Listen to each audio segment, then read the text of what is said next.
Today is absolutely going to be a first for me. Typically on this channel, I am giving you guys all the deets on why I'm buying bags and why I kept the bags.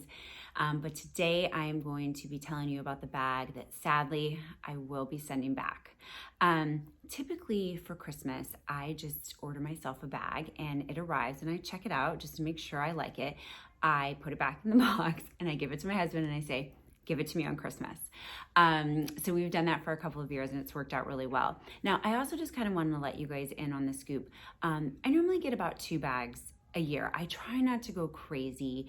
You know, we don't have like unlimited funds to spend, but everything I'm telling you is obviously champagne problems. I mean, this is all champagne problems, first world problems. So, you know, if you're a type of person who can maybe only get a new bag every couple of years, then even more reason why you should listen to this so that you can kind of, you know, think about things that are classic versus trendy, or, you know, where you really want to put your bottom dollar. So I want to get to it. I don't like it when people just like go on and we're 5 minutes into the video and we still don't even know what bag we're talking about. So referring to the Bottega Veneta bag, this is the cassette bag in the caramel color.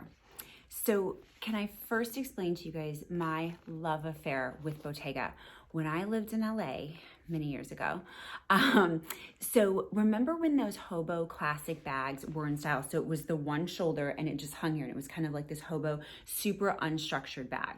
Bottega was classic for that. It was like the tight weave black. And I remember I would go and look at it and I would go and look at it. And I was just like, for some reason, it just didn't feel like high end enough, if that even makes sense. It looked like a bag because back then with the Paris Hilton era and stuff, like labels were amazing. You wanted that label of Juicy Couture. You wanted those like double G Gucci's. You wanted that big D on the Dior saddlebag. So the Bottega really missed the mark for me in terms of where I could spend my money back then. So fast forward, when I saw the pouch come out, I think it was like last fall or something like that, I couldn't even believe my eyes. But again, I'm saddled with 2 small children. You know, we're not jet setters. So when I go to get a bag, it needs to be something that I can actually use in something like if I'm just gonna do a day of shopping, it's a fun bag to take out and it's functional that I can use my hands to shop. Or I prefer, like, I think like a lot of women, to kind of have my hands free.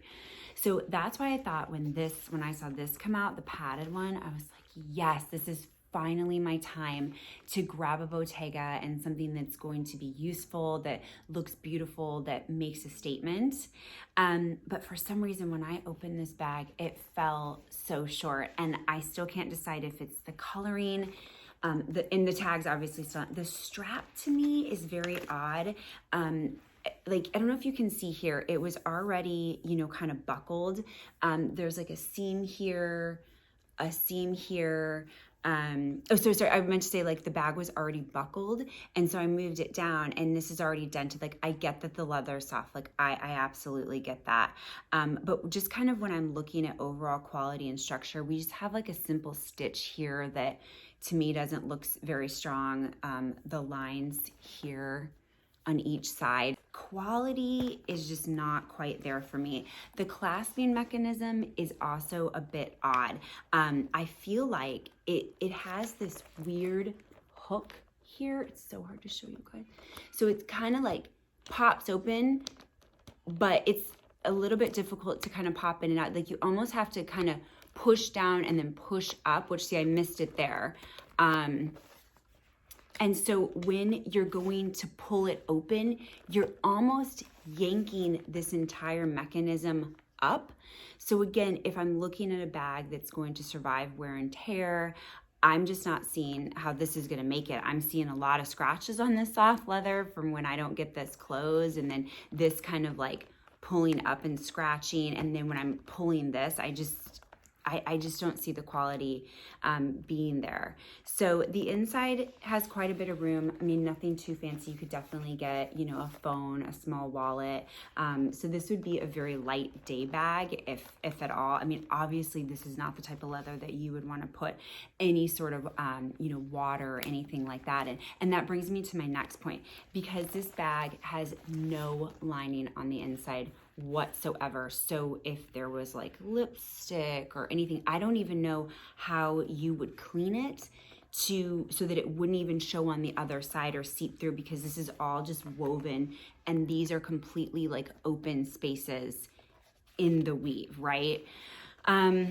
So those are just kind of some of my hot points, I guess, on this particular bag. So when talking about like the overall style of this bag or how to style it, I really thought this would be like a good everyday bag for me, because I'm like, well, it would probably work with like yoga pants and a hoodie, or it might work with just, you know, jeans and a top, or even when we go out. But for some reason, this bag just doesn't hit any of those. I tried it on with the hoodie, and I've tried it on with something fancier, and I'm like, it just kind of takes over everything. Now, where I've seen this bag in particular is on people who are super, super layering. So like their outfit is already like big and bulky and bold. And I can really embrace that style, that miraculous street style. But I think for just like an everyday girl like myself, this bag just doesn't kind of compute into my wardrobe and the things that I have, or even like the risks that I'm willing to take, you know, within fashion. So I know it comes in a ton of fun colors. Like I saw it in like the limoncello, like I'm not sure what all the colors are, but the lemon and the lime and the blue, and I think there's even like a beautiful pink. So I definitely can appreciate the colors, and Bottega is coming out with some amazing things. I've seen a jacket that's absolutely stunning by them. So I think it's a house, you know, that I'm definitely going to be looking towards, you know, as we move forward. And I'm still kind of circling back and forth about that pouch. So you might kind of see me with it. But then again, it kind of comes back to that pouch is being knocked off at such a rate that you honestly, I mean, Vici has it. You can just find cheap ones at Forever 21, H&M. So you don't even know if someone's carrying a real Bottega versus, you know, something else. Like that's why I can appreciate the Louis Vuitton and the Gucci. It's just really, really difficult to knock that off and knock it off well, where, you know, somebody like me can spot it and be like, okay, that is definitely, you know, a dupe. Or I have seen these bags knocked off in the cheaper stores, and they do not have this voluminous padding to them. As much as I love, you know, what Bottega is doing and where it's going, it's gonna be just like my LA days when I didn't buy that like hobo, you know, one shoulder Bottega black woven bag back then. I ran over to the Gucci store and I got the same design, but with that big old Gucci logo and that big old Gucci pattern. So I'm thinking I'm probably gonna run out and probably just go for the Chanel. I mean, I'm halfway there. I mean, why not at this point, right?